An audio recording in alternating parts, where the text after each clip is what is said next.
All right, guys, here's your challenge problem from last night. And I know it was a little bit more difficult than the two trait crosses that we've had before, but all we're doing here really is combining two ideas together with our two traits. So we had our simple dominant recessive with our tall and short here, capital T, lowercase t, but then we included some incomplete dominants with red and white flowers on this plant. So this Punnett square is the one that you should have drawn for your homework in order for it to be complete. Now, if you mixed up R and W, put W before R, that is fine because we're talking about incomplete dominance here.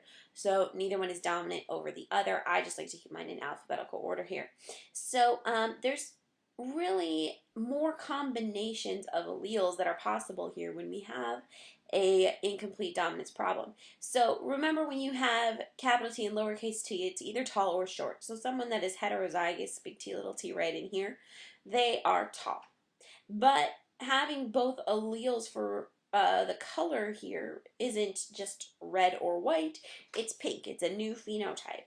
So what this adds to the mix is two new possible phenotypes. So you can either have tall plants that are red, you can have tall white, but the third option here is tall pink. So there's three different tall phenotypes that are possible. Same is true for the short. So you have short red, short white, and short pink. And so instead of having the standard 9 to 3 to 3 to 1 ratio with the double heterozygous parents as usual, we are not going to have the 93 to 3 to 1 ratio because we don't just have 4 phenotypes, we have 6 phenotypes. So we're going to get a little bit different number here. Now I'm going to try to use different colors to signify the tall red, white, pink, all that kind of thing. So I'm going to do tall red in actually red. Okay, so tall red is a capital T and two R's. So we have 1, 2, 3 tall reds in this. We have no other possible combinations here that are at least one capital T with only R's. Tall white. I've been doing green because why not? So it's a capital T with just W's. And we have one right here. And we have one here, capital T's with just W's. And then we have here, capital T with just W's.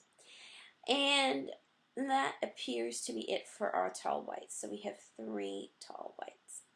Tall pink is a different story.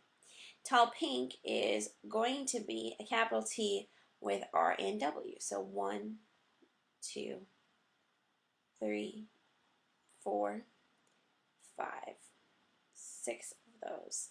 6 tall pink. So, we've taken care of the majority of our board here. Now, short red, short white, short pink should be fairly obvious from us here. Short red, little t's only with capital R's, so 1 of those. Short white, little t's with only little w's. There you go. 1 of those, and a short pink. I'm going to do brown, so we have 1, 2 of those. So you can see that this is a little bit different than what we would have expected.